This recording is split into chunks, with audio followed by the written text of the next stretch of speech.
Before we start, everything you're about to hear is historically verified. We use AI only to bring history to life visually. The facts, the numbers, the human cost, all real, all sourced. This is HistoryBilled. You think you know what the Colosseum was? A place where gladiators fought to the death, where crowds screamed for blood, where Rome put its cruelty on display for everyone to see. That's the version Hollywood gave you. Here's what history actually recorded. The Colosseum wasn't built for entertainment. It was built for power. It was the most expensive political tool in the history of the ancient world. And it worked perfectly. The man who built it didn't even live to see it finished, but his family ruled Rome for a generation because of it. Stick around until the end. That's when we get to the bill. And it's bigger than you think. Rome burns. The fire lasts 6 days. Entire neighborhoods are gone. Hundreds of thousands of people lose their homes. Nero responds by building himself a palace, not just any palace, the Golden House. A complex so large it covered roughly a third of central Rome. It had its own private lake, private gardens, a rotating dining room, a giant bronze statue of himself at the entrance. Rome hated him for it. 5 years later, Nero is dead. Vespasian comes to power. A soldier, a general, a man who understood what the people needed to see. His first big decision: drain Nero's private lake. Build a public stadium on that exact spot. The message was clear. What belonged to one man now belongs to everyone. That one decision told every person in Rome, the old days are over. This one is for you. Rome is building its future on the ruins of one man's ego. That was the Roman Empire. Cold, efficient, and very, very smart. Vespasian and his son Titus destroy Jerusalem. The temple, the holiest place in Judaism, is stripped of everything: gold, silver, the sacred menorah, treasures collected over hundreds of years. All of it goes to Rome. The victory parade through the streets of Rome, carrying the items taken from Jerusalem, is still carved into the Arch of Titus, which stands in Rome today.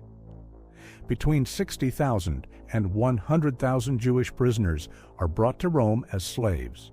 They will build the stadium. The message to the Roman people was direct. We won a war, and here is your reward. A stadium, built by the people we defeated, paid for with what we took from them, 100 million sesterces. That was the price.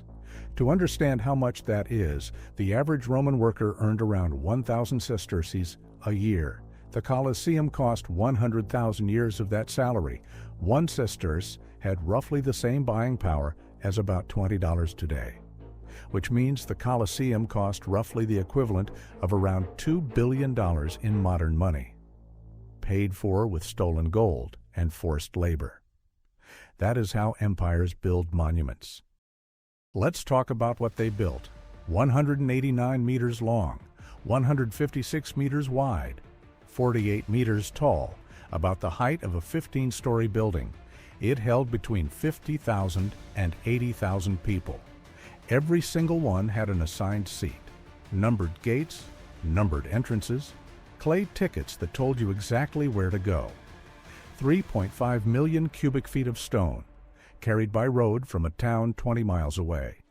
No trucks, no cranes, no engines. The entire stadium could be filled or emptied in 15 minutes. 15 minutes. For up to 80,000 people. Most modern stadiums cannot do that today. A large canvas roof could be pulled over the seats to block the sun. It was operated by sailors from the Roman Navy, because the rope system was so complex that only people trained on ships could handle it. Under the arena floor was a full network of tunnels, cages, and lifts. Animals and fighters were raised directly onto the arena floor through trapdoors in the ground. The crowd never saw them coming. 8 to 10 years to build. 3 emperors saw it through. When it opened, the games lasted 100 days. 9,000 animals were killed in those 100 days alone. Here is the thing Hollywood never told you about gladiators. Only 1 in 8 fights ended with a fighter being killed. Not 1 in 2. Not 1 in 3. 1 in 8. This wasn't about being kind. It was about money. A trained gladiator was one of the most expensive investments in Roman society. Years of training, a carefully controlled diet, medical care from dedicated doctors.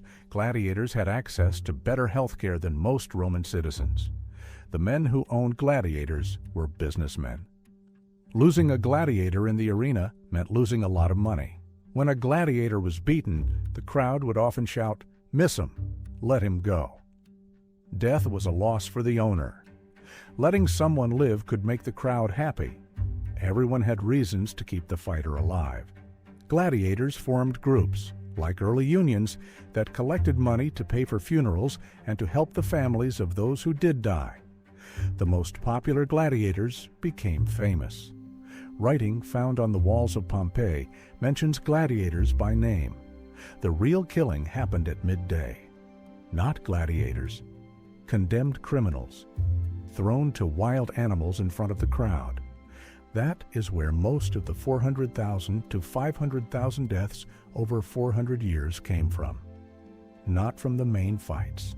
Everything the movie Gladiator showed you was built on a lie. By the way, if you're finding this interesting, most people watching right now aren't subscribed. Takes 1 second. Helps a lot. Now back to it. Now let's talk about a cost nobody discusses. When the Colosseum opened, 9,000 animals were killed in 100 days. When a later emperor celebrated his victories, 11,000 animals died during the games. Over 400 years of use, an estimated 1 million animals were killed inside its walls. 1 million. Lions, elephants, tigers, rhinos, giraffes, hippos, bears. Exotic animals from every part of the empire, North Africa, Egypt, Persia, India. Catching, moving, and keeping these animals was itself a massive operation. Specialized hunters, cages, ships, handlers, feeding operations across thousands of miles. And the damage was permanent. The hippo was hunted out of the Nile region entirely, gone from the northern stretches of the river. Because Rome wanted a good show, the Barbary lion, once widespread across North Africa, was pushed toward extinction. The North African elephant disappeared entirely. The Colosseum didn't just consume human lives. It consumed entire species. Rome's appetite for entertainment changed the natural world in ways we still live with today. So, here is the final count. Cost to build, 100 million sesterces, roughly $2 billion in today's money. Cost to build something like it today, based on estimates from multiple sources, between $750 million and $1 billion. That's just the building. Human lives lost inside those walls over 400 years, between 400,000 and 500,000. Most of them were not gladiators. They were condemned prisoners. Animals killed, around 1 million.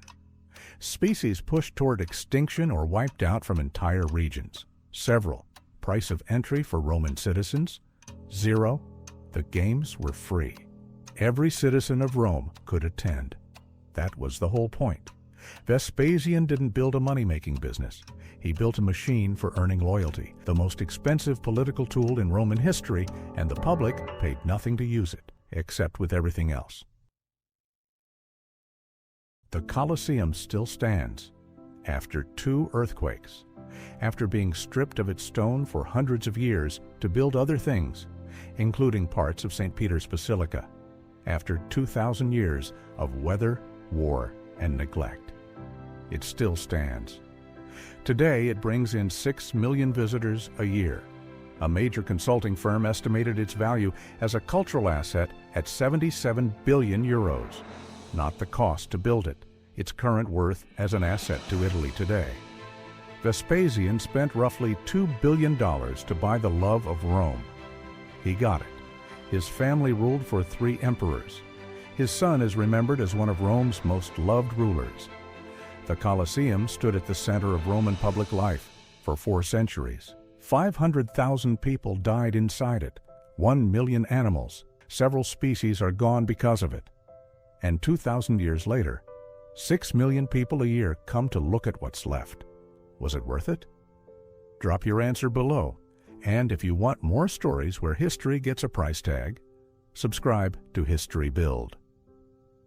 Every empire has a price tag.